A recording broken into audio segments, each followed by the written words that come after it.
Нурлатлы Исрафил Идиаттулин һәр авыл хуҗалыгы ярминкәсен көтеп ала. Бәясе арзан, сатуга куйган товар сыйфатлы.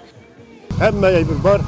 Менә без будай алдык, арпа алдык, тавыклар, сарыклар тотабыз.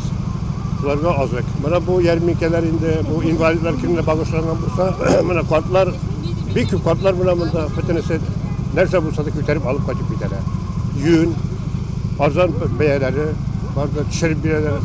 Казлар, үрдәкләр, тавыклар, һәммәсе бар.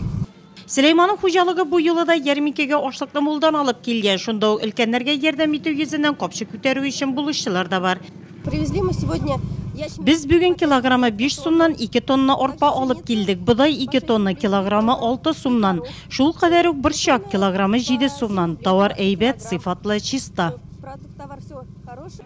Иртәнге сәгать 7 яртыда у ярминкәне оештыручылар Нурлатлыларны кабул итәргә әзер иде. Сәүдә рәтләрен район җитәкчелеге дә карады. Ярминкәдә район хуҗалыклары һәм авыл җирлекләре, шәхси ярдәмче крестьян фермер хуҗалыклары, шәхси эшмәкәрләр һәм авыл хуҗалыгы продукциясен җитештерүче предприятиеләр үз товарларын Нурлатлыларга тәкъдим итте. Ассортимент бик бай. Ит, сөт һәм аннан ясалган продукция свежий. Шуңа да халык көтеп ала ярминкәләрне. Авыл халкының үзе җитештергән продукциясен сатар өчен менә дигән мөмкинлек бу.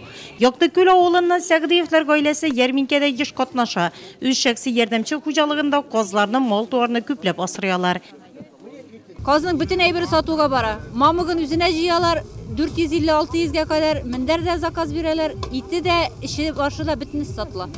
Бүген күп килограмм ит алып чыктыгыз. Ит үзегезнеке? Ит үзебезнеке. Ит 500 кг алып ит алып чыктык. Итләр үзебезнеке, тирлек күп тотабыз. Ярминкәдә 40-тан артык сәүдә ноктасы эшләде. Районның үзешчән сәнгатьтә катнашучылары концерт программасы тәкъдим итте.